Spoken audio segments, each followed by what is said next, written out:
mademoiselle, monsieur, bienvenue à Metro News. Voici les principaux titres qui seront développés aujourd'hui. Nouvelle journée de tension ce lundi à Port-au-Prince. Des tirs nourris d'armes automatiques ont été entendus ce lundi 6 septembre, notamment au bas de Delma, au niveau de la route de l'aéroport international, et à Drouillard.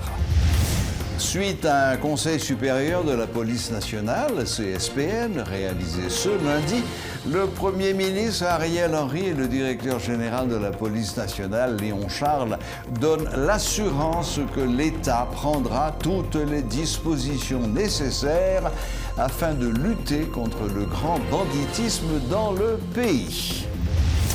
La plateforme haïtienne Patriote, PAP, réclame une enquête internationale afin de faire la lumière sur l'assassinat du président de la République. Cette structure dénonce la lenteur qui caractérise l'enquête en cours.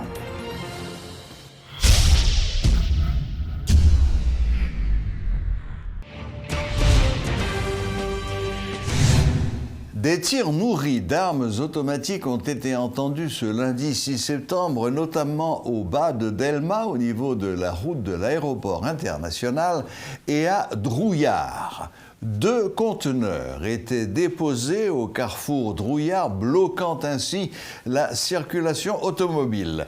Des individus lourdement armés étaient remarqués dans les rues selon des témoignages.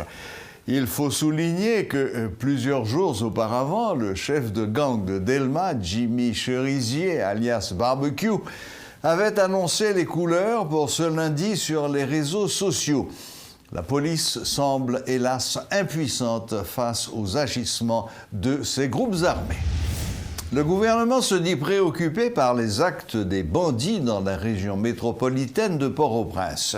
Suite à un conseil supérieur de la police nationale, CSPN, le Premier ministre Ariel Henry et le directeur général de la police nationale, Léon Charles, donnent l'assurance que l'État en finira avec le grand banditisme dans le pays. Pourtant, les criminels font et défont dans la capitale haïtienne et ses environs, sous les yeux impuissants des forces de l'ordre qui peinent à convaincre la population de leur capacité à rétablir la sécurité dans le pays. Le gang Craché d'Ifé a déjà tué pas moins de 5 policiers en fonction. Mais le DG de la PNH rappelle avoir stoppé le numéro 2, Manino, de Craché d'Ifé et promet de sévir contre les autres criminels. Bandits qui veulent faire la loi, il faut que vous connaissiez déjà c'est des hors la loi que vous avez. Quelle que soit l'activité que vous avez essayé de faire pour faire mon peur, le rôle de la police, c'est protéger et servir. La police a prendre toute disposition pour que les bandits retrouvent le côté supposé des barreaux dans la prison. La police a identifié tout bandit, tout côté bandit a des problèmes. Et la police n'a pas chambouqué, monter opération pour traquer, empêcher que pour simer la péresse dans la population. C'est ça que fait. Dernièrement, vendredi dernier, nous avons monté une opération pour traquer bandits, cracher du feu. Depuis quelque temps, à terroriser la population. Je dis, cracher du feu, spécifiquement. Touiller pour nous 5 policiers. Attaquer 4 commissariats. Depuis 2 mois, la police a collecté l'information, monté filature, qui fait que bandits que les maninois, il n'est plus. Et c'est chemin ça qui tracé pour tout l'autre bandit qui a fait mon peur. Tout l'autre bandit qui a pris pause, qui a fait la loi, la police a privé sur eux. De toute façon, nous présents, menaces qu'a fait, nous prenons, nous analysons, nous prenons disposition pour que zone ça sécurisée, bandits auraient été dans l'espace que y a au fur et à mesure, n'a privé sur eux. Attaque qu'a faite sur la ville. Menace qui est sous prison. Menace qui est sous l'aéroport. La police a dit population, là, hier soir, toute nuit là, Jeudi, toute journée, demain, toute semaine, il reste sécurité, bandits, nous sous nous. La police là a cherché. La police a privé sur nous. Mais tout pour nous faire, nous besoin d'appui population. Appui population ça, qui veut altérer. Pour ti moun à l'école prochainement, l'école l'a ouvert. Pour ti machine yo levé à dégager dans la rue. Nous sommes un pays qui a des difficultés déjà. Donc bandits pas cap tout le temps à ennuyer santé nous, à bail problème. La police avec toute force que gagne à collecter informations avec appui population, y'en après l'autre. Ou bien tout en même temps. Bandits ont une réponse que la police a supposé faire. Durée de vie en bandit, il va dépasser 2-3 ans. Doit filmer, grain sonné côté yo. Tout monsieur ça va des audios, nous allons joindre monsieur ça passé déjà. C'est ça me promet nous en tant que chef de police. C'est travail moi et ça m'a fait. Le séisme du 14 août et les problèmes économiques auxquels font face des parents sont les raisons pour lesquelles le gouvernement a décidé de reporter la réouverture des classes en 2 temps. C'est ce qu'a fait savoir la ministre de l'Éducation nationale.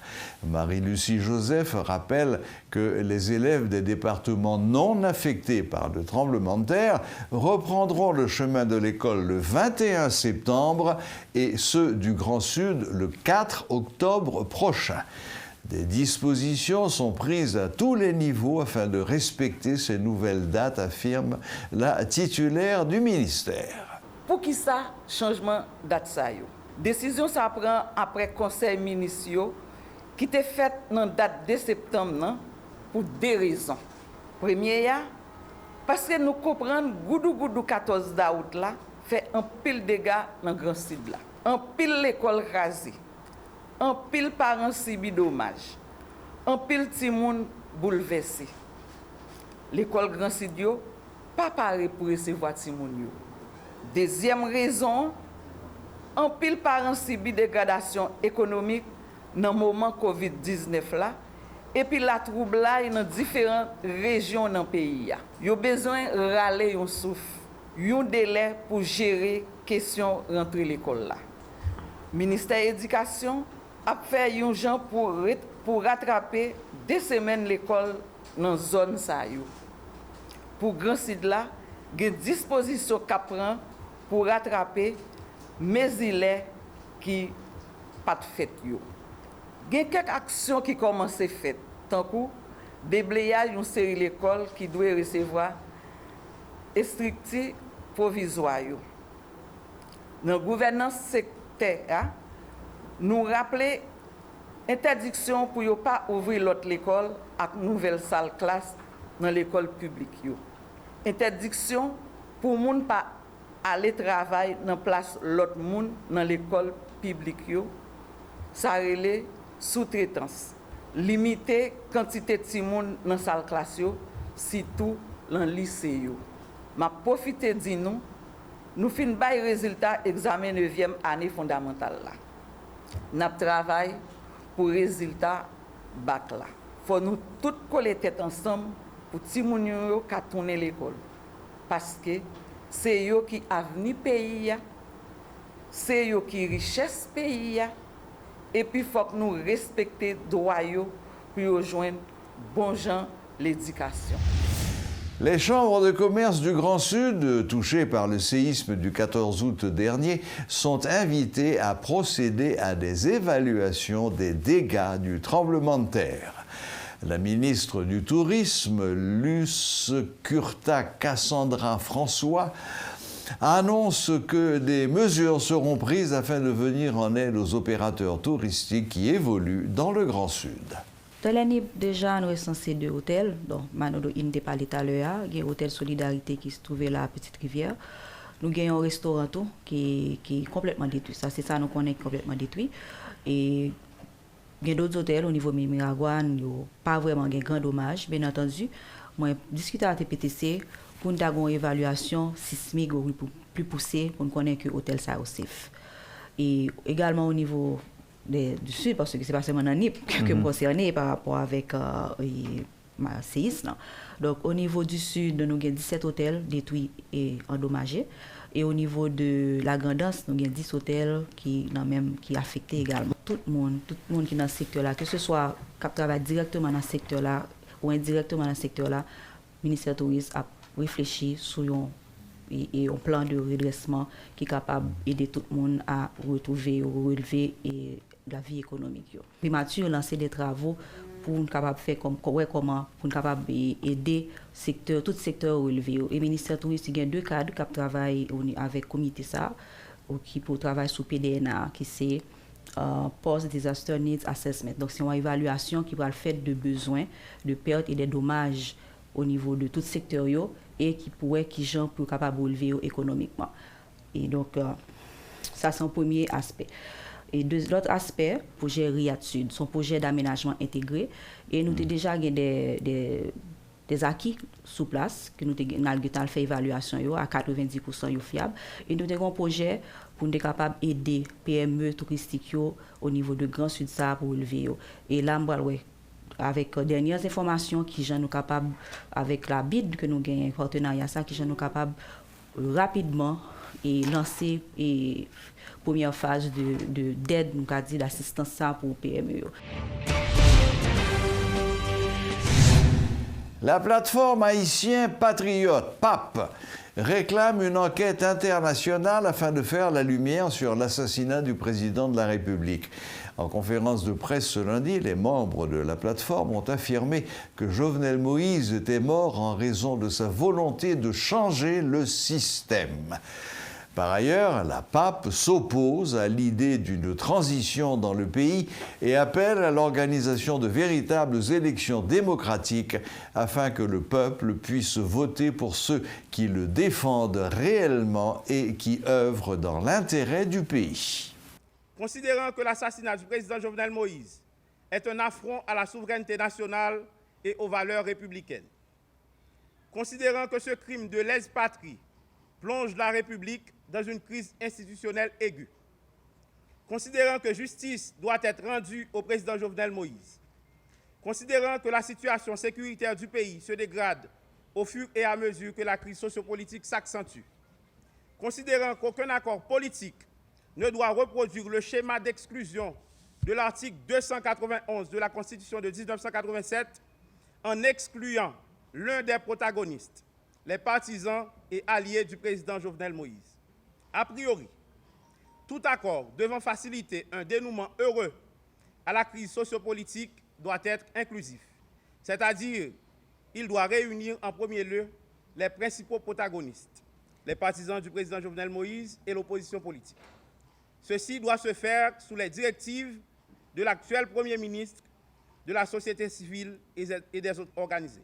Le gouvernement doit initier une plaidoirie auprès de l'Organisation des Nations Unies pour la formation d'une commission d'enquête internationale sur l'assassinat du président Jovenel Moïse.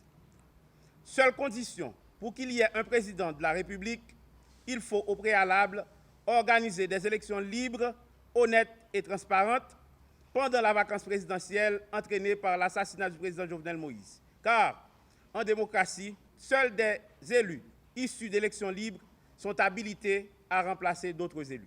Mise en place de commissions de vérité et de justice sous l'égide de l'OEA pour apporter lumière sur certains crimes de masse commis pendant les 20 dernières années. Reconsidération de la situation de l'actuel Conseil électoral provisoire. Demande d'assistance technique sur le plan sécuritaire. Les décrets et arrêtés pris en Conseil des ministres par le président Jovenel Moïse ne doivent être révisés par l'actuel Conseil des ministres pour ne pas interférer sur le travail de la prochaine législature, car cette période intérimaire ne doit pas affaiblir les institutions républicaines. La réalisation des élections générales et du référendum constitutionnel dans le plus bref délai, c'est-à-dire une période n'excédant pas le premier trimestre de l'année 2022. Le pays doit retourner à l'ordre constitutionnel au premier trimestre de l'année 2022. Et en dernier lieu, poursuite des grands chantiers d'infrastructures routières et énergétiques initiés par le président Jovenel Moïse. L'hôpital mobile construit par l'organisation internationale Samaritan's Purse au CAI après le séisme continue de prodiguer des soins aux victimes de la catastrophe. Selon les responsables de ce centre hospitalier, plusieurs centaines de citoyens ont déjà reçu les soins que nécessite leur cas. Nous sommes là depuis le lendemain, tremblement de terre là. Nous gagnons l'hôpital qui est en opération là. Nous gagnons de l'installation de système de traitement d'eau à Maniche et à Chantal. Et aussi nous avons besoin de rencontrer avec les leaders évangéliques pour nous commencer à garder l'orientation nous. Et après période d'urgence là, et qui gens nous sommes capables de continuer à accompagner surtout le secteur évangélique là et l'approche côté que yo taremé aller qui n'a pas que taremé fait la communauté la Caillou. Donc maintenant nous sommes allé Maniche à regarder comment système de traitement de l'eau a fonctionné et puis parler avec quelques représentants de la communauté et approche comment parce qu'il faut que nous transférer responsabilité à la communauté nous compter quitter équipement ça là. Nous comptons continuer à accompagner la communauté. Donc nous avons commencé à développer un système de communication avec les leaders dans la zone pour nous garder une meilleure approche, pour nous continuer à accompagner eux, pour que après nous aller, le système a continué à servir la population. Nous comptons quitter tout ça qui nous vient avec eux là, et tout équipement, l'hôpital, nous avons des médicaments, nous avons matériel de faire opération, nous avons quitté tout. Et nous voulons réellement, ça fait nous avons besoin de commencer à rentrer pour parler avec le ministère là pour nous voir comment pour nous faire transition ça. Donc nous voulons tout le bagage fait en ordre, nous ne pouvons pas laguer bagage là comme ça. Nous voulons réellement une bonne transition pour nous capables mieux et réellement disposer des matériels ça pour continuer à faire un impact dans la zone. Les élans de solidarité se multiplient envers les victimes du séisme du 14 août dernier.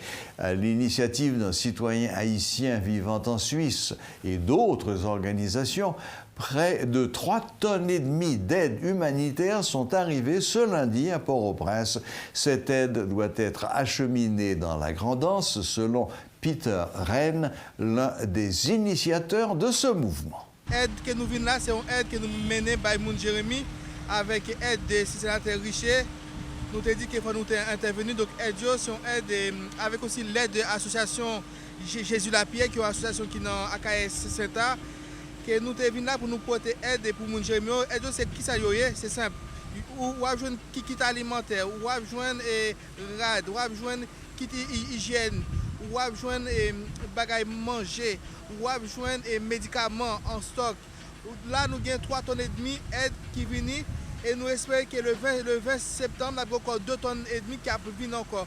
Parce qu'il était important pour nous-mêmes, pour nous être capables de dire, nous dans le studio, nous qui ont tremblement de terre, que nous-mêmes nous avec eux, nous faisons ça, nous capables, non niveau pas nous, niveau pas tellement haut, mais ça nous capables de nous faire pour que, et moi-même Peter Rennes, et sénateur Andris Richer, et l'association Jésus la Pierre dans cette Akaya, nous mettons tête ensemble pour nous être capables d'aider les gens qui tapent souffrir pour nous porter aide. Tout Haïtien doit rester solidaire.